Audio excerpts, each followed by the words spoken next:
Hey YouTube, thanks for checking out RV Daydream. As a preface of what's going on, it's late in the evening on Thursday night, and I'm just editing the videos that I'm going to be posting about the day's events. But I found that I neglected to put in Tuesday's videos on yesterday's stuff. So, to recap, you've already seen what happened on Wednesday. However, there was some stuff, not very much, that happened on Tuesday. But I was so concerned about that whole fuel pump thing that was going on, I forgot to put Tuesday's events on yesterday's stuff. Beautiful day today. Definitely a little cooler. It's about 84 degrees, and the dew points are in the high 50s, lower 60s, so definitely less humid. As you've seen in my last video, I got those ball joints installed on the truck, and today all I'm going to do is put some bushings on the truck in the rear, and my shocks come in today, so I'm going to put new shocks on the truck. Now I'm going to show you all that stuff. This is kind of getting boring to some extent, all these repairs. What I'm going to do also, though, today is kill two birds with one stone. Actually, three. I'm going to take my daughter to work, and while I'm up in Alliance, I'm going to take some scrap metal that I've had alongside of the garage and take it to the scrapyard. It's not very much. More importantly, the reason that I'm doing it is to clean up the yard a little bit, but also so I can weigh my truck with two full gas tanks and me in it. So that way I can figure out what kind of tire pressure I can run in the back whenever the camper's hooked up. Alright, so my favorite scrapyard that I've been going to for many years is closed. They had some sort of a radiation issue or something. I don't even know what it is, but they've been closed for a while now. So what I'm going to have to do is go to another place, which I did. I didn't have very much scrap, but what I was wanting to do is weigh the truck. So the truck weighs 5,820 pounds without me in it, but with two full tanks of gas. So that gives me roughly, with me in it, let's just say that's 6,000 pounds. So that gives me the ability to put about 2,800 pounds on the truck, distributed, obviously. So much of the tongue weight of the trailer is going to contribute to that weight. And then, of course, whatever we load in the back. And then at that point, whatever total weight we have in the vehicle and the trailer can't go past a certain amount. So we'll have to check out what that's all about, and of course keep an eye on it and make sure that we're under our gross combined vehicle weight rating. Right now, though, I'm at Heidi's work. I got to pick up some stuff. I'm not going to bring you guys in because she is busy. This parking lot's packed, and I see her drivers coming in and out with parts, so that means she's got a lot going on. We'll pick this up back at the house, maybe after I've done some work. What a nice day today. Turned out to be pretty good. Heidi's cooking on the grill. She's making, what'd you say, pork chops? And what else? Mac and cheese. Mac and cheese. Look at that. This is why we have one of those Weber Jumbo, because, man, everybody said Webers were great. After we got this one, we understand why. This thing's awesome. But the Jumbo has the same ventilation that comes from up underneath, where the Junior has it come from somewhere else, I think the sides. So we went with the Jumbo. So, what did I get done on the truck today? Okay, so there's the shocks. You can see.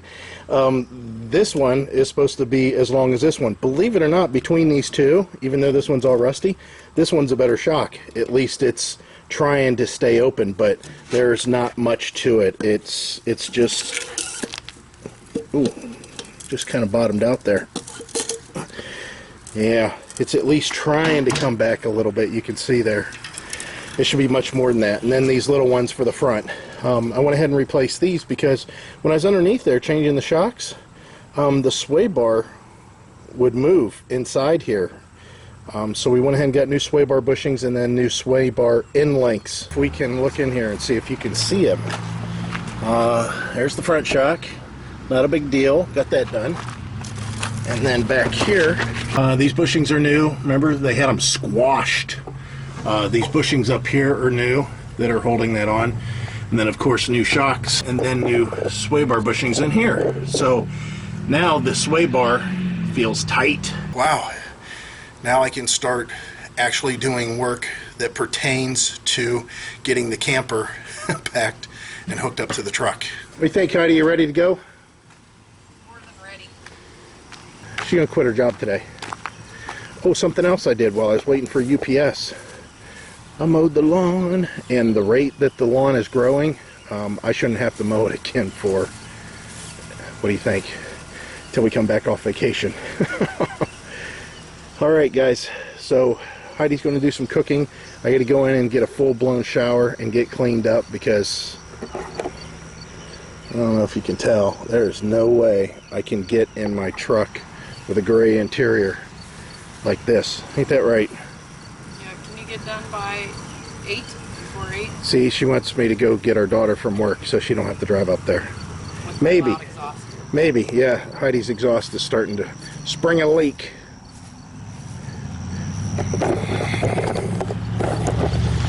Alright guys, that's it.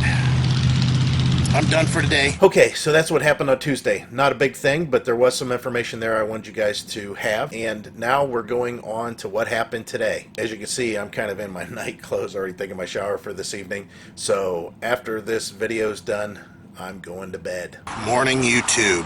It's the next day. And it's about 9 a.m. We've been up for about an hour. Got my fuel pump. Heidi ran to the store real quick and picked it up. Ooh, she's getting some clothes and towels and stuff like that ready for us to, you know, go on our trip. Something as small as that. This is where I left it. I went ahead and capped off as much as possible. You know, just stuffed some rags in there to keep the fumes down. If not, this place would have stunk of fumes. We definitely don't want that. I'm going to try to get this thing back in, which it's not a big deal. It's just I'm a little bit wore out, to tell you the truth. Getting older. So here's the new fuel pump. I already hate it because, man, these wires are some thin gauge compared to what I had on there. Makes me think this pump might have been, well, supposedly built a little better, but then again it did fail. So I have to basically transfer this over to this, which isn't too big of a deal except for these clips that hold the lines in the pump. I'm going to have to dork around with that, and then I have to recrimp the wiring, put the fuel strainer on, which that's very important, put it all back in the tank, and then snug it up, and then start handling this monster up in the hole that it belongs. In the meantime, Heidi is putting stuff in the camper. She's washing the laundry, getting that straightened out for the week. Then she'll maybe give me a little bit of a hand with the jack, stuff like that, to help position that thing back up in there. We're slowly getting to the point where we can hook up and maybe go somewhere. What do you think, honey? It just sucks. It does suck. But we're still going to get there somehow. Yeah. We'll be eating hot dogs all week. We ain't eating hot I don't dogs. even think we can afford hamburgers. Oh, yeah, we can. I know. We're going to eat steak. We can have steak, yeah. We didn't misplan that much. So we'll get to work here. It's all back together, and everything looked pretty good. What a mess. Heidi cleaned this up yesterday, and it's still a mess. So now I have to, again, manhandle this thing up underneath the truck, and then Heidi will help me as far as placing the jack underneath of it and helping me get it in place. All right, another day that I get dirty. What a big surprise. But the rain's held off. Great news there. And we got the tank back in. Heidi had to run our daughter to work. She's helped me today so much more than I can possibly tell you guys. It's just incredible the amount of help and how well she keeps me in line. So I've got the tank back in place. We put gas in it. I started up the truck, and sure enough, the thing just revs to the moon just like it's supposed to. Sounds real good and strong. I'll put the hitch back on, snug everything down, and then maybe I can just start worrying about getting ready. The hitch is back on. Yay! And thanks to Heidi, we got them torqued the way they need to be. I should put away all these gas cans. I have these things all full. That was fun. That was fun.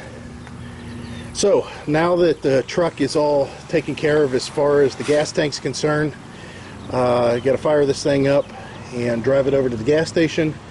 And before gas prices go up, fill this rear tank. Let me see what the gas prices are, because we're getting an alert on Gas Buddy. Yeah, it's $1.99. That means the 89 octane is $2.15 over there, which is the lowest in the area. So I'll top off this rear tank, and yeah, that'll be nice. I gotta hook up the hitch because I'm going to trim this. As I mentioned before, I'm having a problem with my 7-way plug. Right now, as it stands, I have the cord coming through this area here, so I'm going to take out a couple of these flaps. It'll make it a little bit easier hooking up my safety chains too, because right now it's kind of a pain in the butt hooking up the safety chains. So we'll go ahead and do all that. We do have a UPS delivery coming today. Something kind of cool. I'll show you guys. So here's what we got. This is the 32 gallon. For you guys that are watching this that's in Canada, there you go. Whatever that means. Liters. Let's flip it around, something I can read. 32 gallon tote holding tank. And even though the picture's kind of deceiving, these don't come with those hard wheels. I'll show you what this looks like. Alright, so here's the entire tank assembly. Completed. All you gotta do is basically put these caps on and you put these ends on the hose. They give you the hose. Here's kind of a nice thing. It's the bobber gauge. Probably don't work very well, but it's nice that they included it. And of course a clean out hose, so you can the handle, which has got a quick release on it for steering. Of course, the hook to the ball of your truck. And then this is the blade valve, just like you have for your camper. So you don't have to lift this tank. When you go to the dump station, you just take the cap off and put this on and pull the valve and everything comes out. And you can see it's just about the right height. Now the other one, like I said, is taller. It's too tall. It's too tall for this camper. But if you have one of those later model campers that are a little bit taller, you can go with the bigger one. I'll put a link down below for this. Click the link, it'll be delivered to you right away. If you've got Prime Amazon membership, you'll get it in 2 days. But this will make it nice for us. I mean, it's 32 gallons, plus we have the other blue tank, which is 22 gallons. So between the two, we're covered. And if I wanted, we could probably manipulate this to where this one here only seen gray water possibly, and the other one did the black tank, because that would be about right. I mean, I could see filling this one up with gray water relatively quick, but not so much the black tank. So we'll have to use this and just try to find a way to utilize it. But this will allow us to possibly boondock a little bit more if we're out in the middle of nowhere. Of course, I'm not going to be towing this behind my vehicle if we're boondocking out in the desert or something like that. But it is nice, like in this case where this campground that we're going, it has water hookup and an electric hookup, but there is no sewer. So we'll put this thing outside, and actually I'll keep it in the truck, and then whenever our tanks are full, the gray water tank, I'll dump into this, and then we'll just take it over to the dump station. I think this is going to be a nice addition. The tires are pneumatic. That's awesome. And I didn't have to check the air in them. They already had the air in them, and I'm surprised because, quite honestly, when I go to Harbor Freight, it doesn't make a difference what I buy there. There's never air in the frickin' tires. And even when I put air in them, they seem to go low. Okay, guys, so it was a busy day, and we're getting ready to go camping. Yay! So, hope to see you out there. Bye.